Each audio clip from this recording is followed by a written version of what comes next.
Today, joining us on the Inner City Mindset podcast, we have Angel De La Cruz. Angel was a star player at Grande campus. Angel was there from 2014 to 2018. He then later on went to Division I JUCO, New Mexico Junior College, where he earned a scholarship right after his first semester. Angel was all-conference, DH there.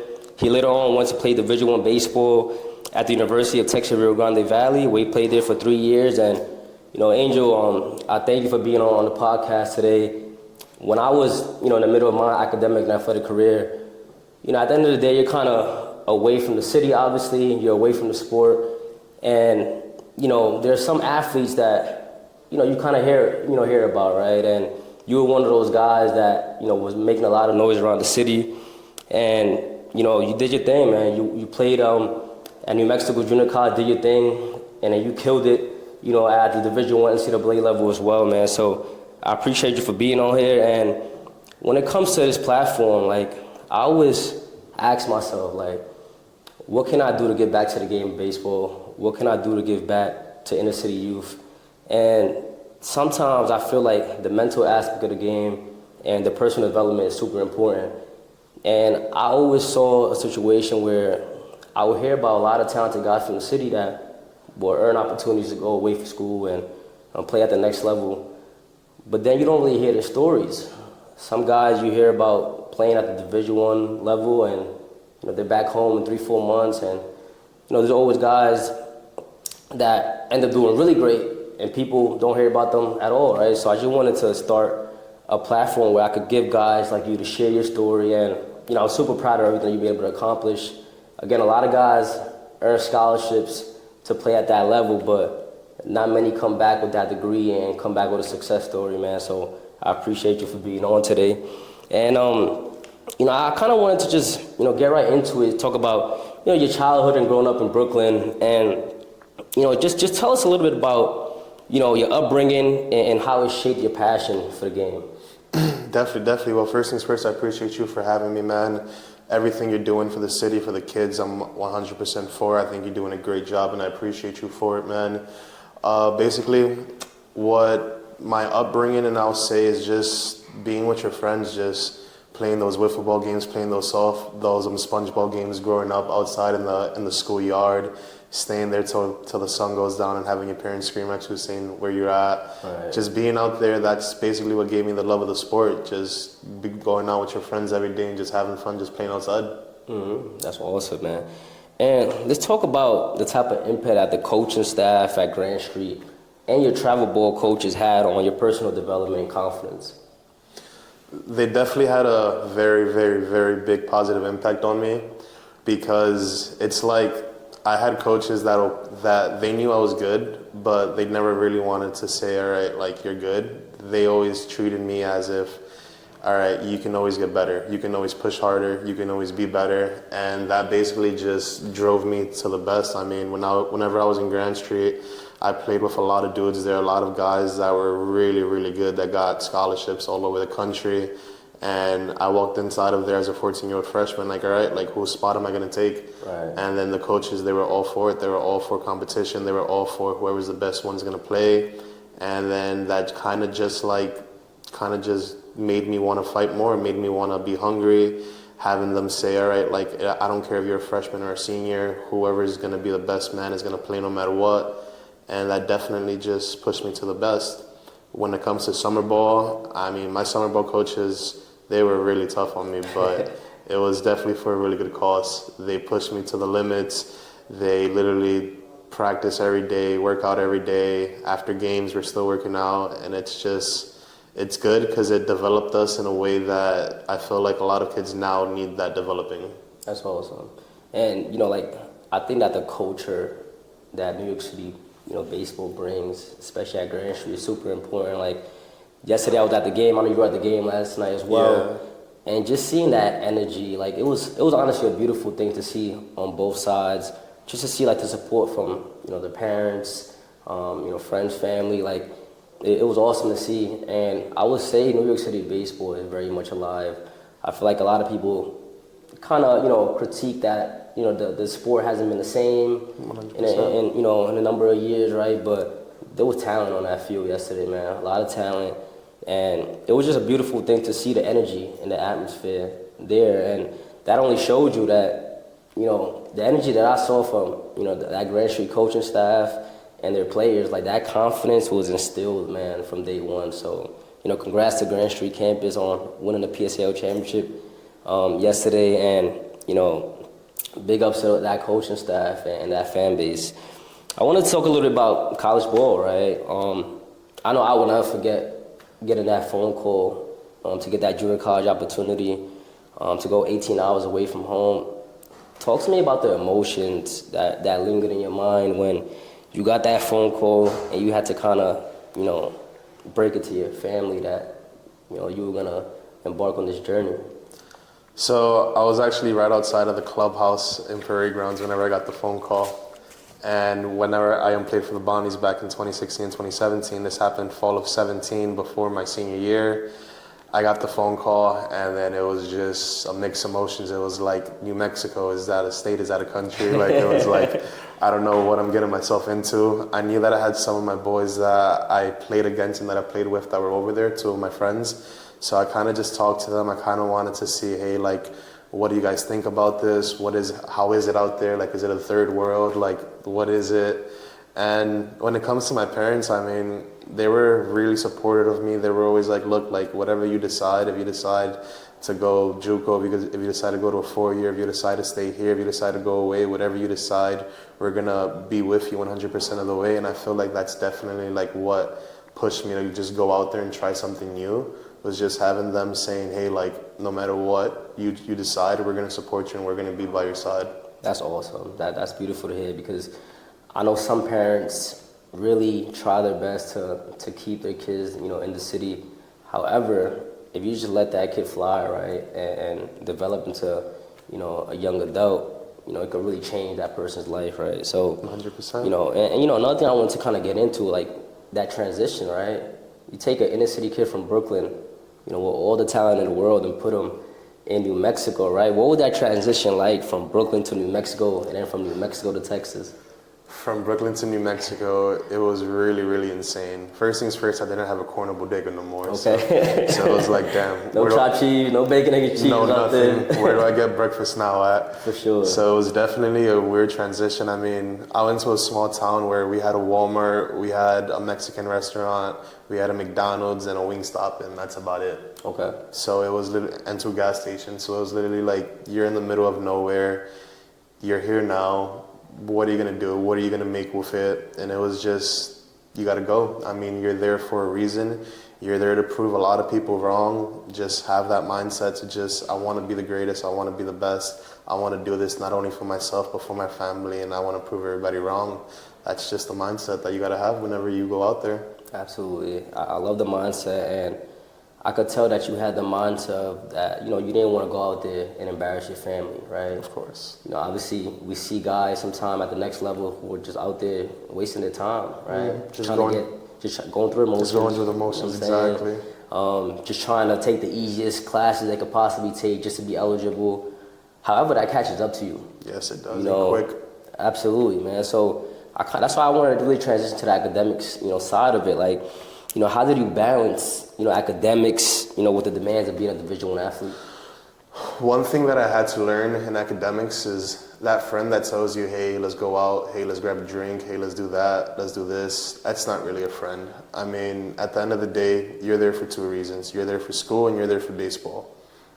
You can't play baseball if you're not good in school. So it's like, why not just tackle that? I mean, what I would do is that I'll have 6 a.m. weights, I would have 11 a.m. classes, but every year is different. But as soon as I get home from weights, I'll just tack on my schoolwork. I'll do as much schoolwork as possible because I already know the rest of the day is just going to be classes in baseball. And I'm drained after practice, so I don't want to sit down and stare at a textbook after practice. Exactly. So my biggest thing is make time, be time efficient, and be smart with your time. If you have 2 hours as soon as you wake up right after weights, just grind it out. It'll be worth it at the end of the day. Absolutely. And for like those high school athletes who think they're busy now, imagine when they get to college.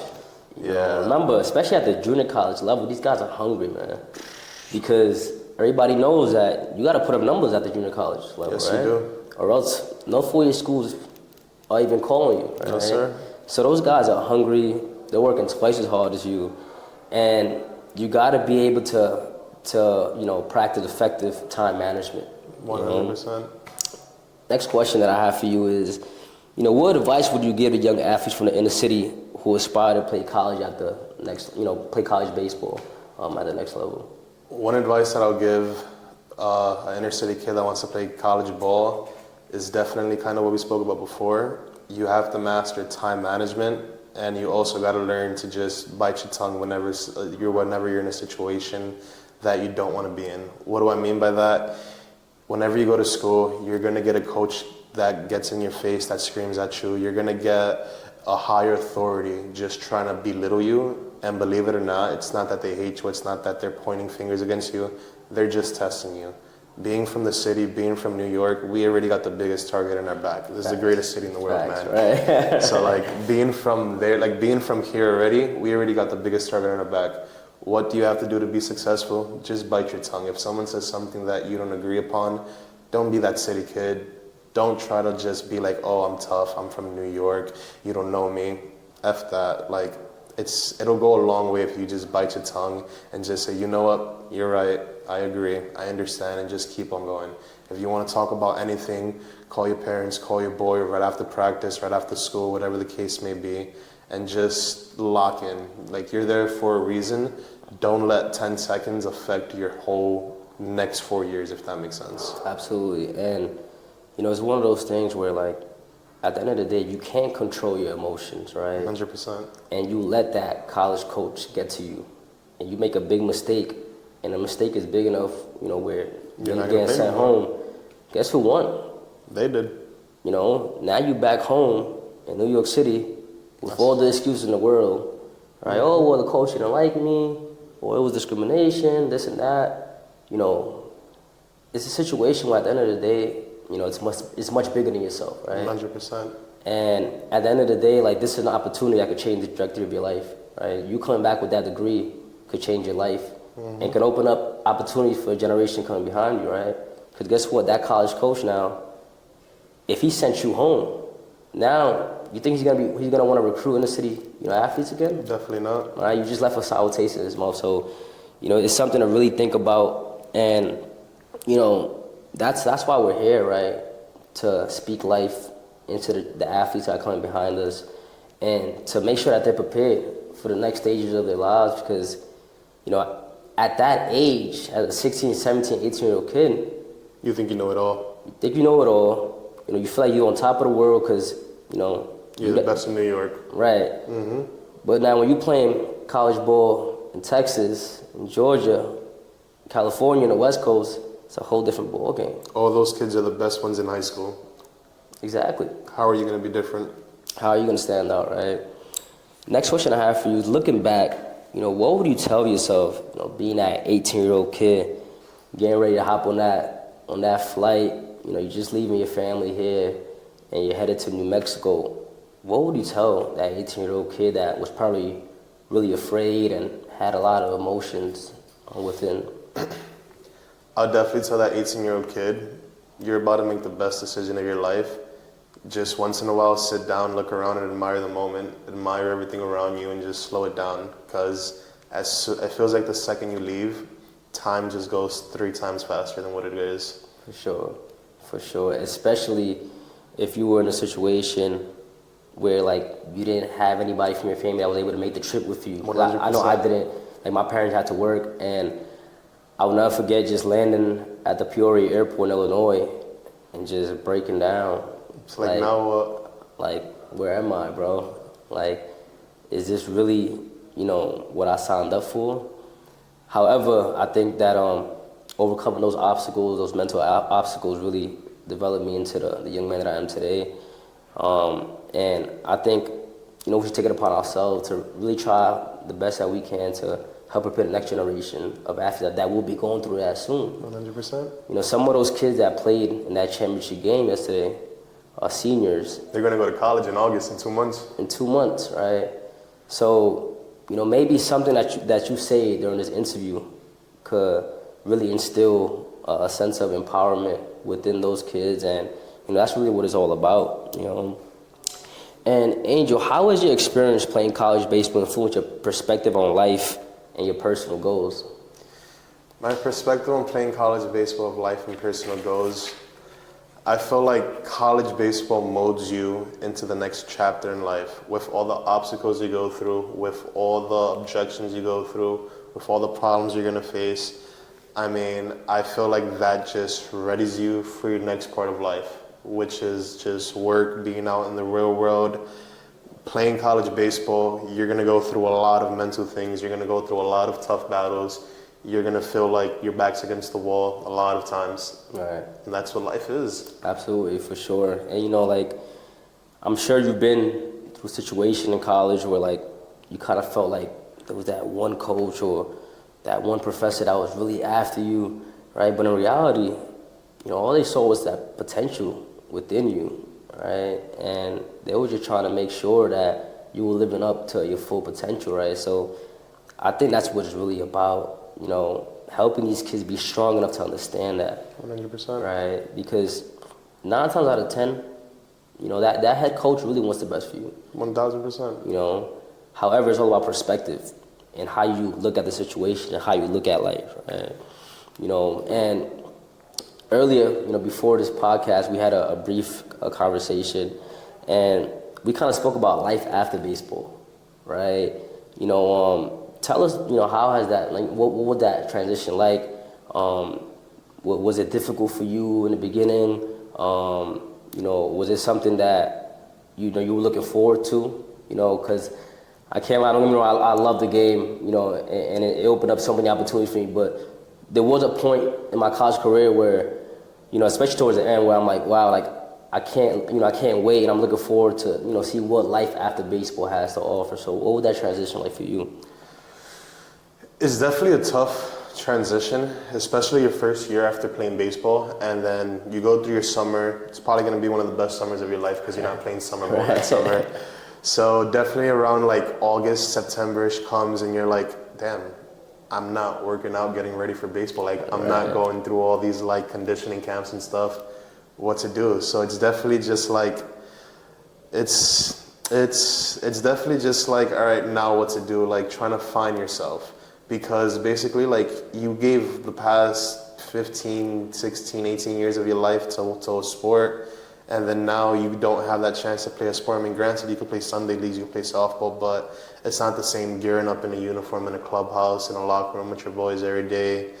So I guess that one thing is just like, just cherish those moments, because once it's done, it's literally just the real world. It's literally just, all right, like, now you got to pay bills, now you got to pay student loans, now you got to pay taxes, now you got to do all this other stuff. Like, now it's the real world. No, for sure, for sure. That's why, like, I think you see coaches stress the importance of education, right? Because, you know, what happens is, if you were one of those guys that thought you were cheating, you know, the game, in reality, you're just cheating yourself, right? By not doing what you had to do, both on and off the field, right? So, you know, academically as well. And then what happens is, you know, you graduate, right? And you see that you never really put much thought into what your plan B would be, right? So I think it's definitely important to send a message of, you know, not only encouragement, but empower young people to also focus on, you know, their personal passions and to focus on education as well, and to use the game of baseball as a vehicle. 1,000%. You know, like, the game of baseball to me, you know, I would say, like, you know, saved my life in many ways. Because I feel like it's one of the easiest ways to make it out the city, right? And see, you know, something different, live a different experience, and open your mind, right? And see the world from a different perspective. So, you know, I really thank you for sharing that. And, you know, I think you've set a positive example, you know, for the youth, because a lot of guys get the opportunity to go away for school, and, you know, they really don't take full advantage of the opportunity. You know, they really don't. And sometimes they might stain their name, their family name, but it's not only about them. It's not. They're staining a whole generation of talent, right? Because now that coach is not giving those same opportunities to inner city athletes, right? So I appreciate you for going out there, you know, balling out on the field, doing your thing academically as well, and making your family proud. And, you know, do you have any like last minute remarks, to everybody that has invested time in you, both on and off the field? Definitely. I mean, for those that have been with me through the course, through the journey, I mean, you guys know it's been a crazy journey. Even if we've butted heads throughout the journeys, I just want to let all you guys know that I appreciate you guys for always being by my side, that I now see the bigger picture of everything, and I love all you guys, man. I mean, it's been a wonderful journey. It sucks that it's not continuing, but hey, we got a college degree out of it, and that's all we need, man. Yeah, for sure. And now, I believe you're also, giving back to the game. Yes. If you want to tell people what you've been up to lately. Yes, so right now what I'm doing, I'm actually an onboarding specialist for Versatile Athletics, which is basically a performing group where we help athletes throw harder using natural body movements, using fluid body movements. So what we do is that we basically just run you through assessments to see what works better for you. Awesome. How can we get you to throw harder? What muscles do we have to strengthen? And from there, we just make workout plans for you, make meal plans for you, and we just make sure that our business is going to be result driven. Nice. That's awesome to hear, man. Yes, Listen, sir. Angel, I'm proud of you. Thank you so I much, thank you again brother. for joining us today, and I wish you the best of luck, man. Likewise, future brother. endeavors, brother. All right. Thank Thanks you again, for everything, brother. Sure.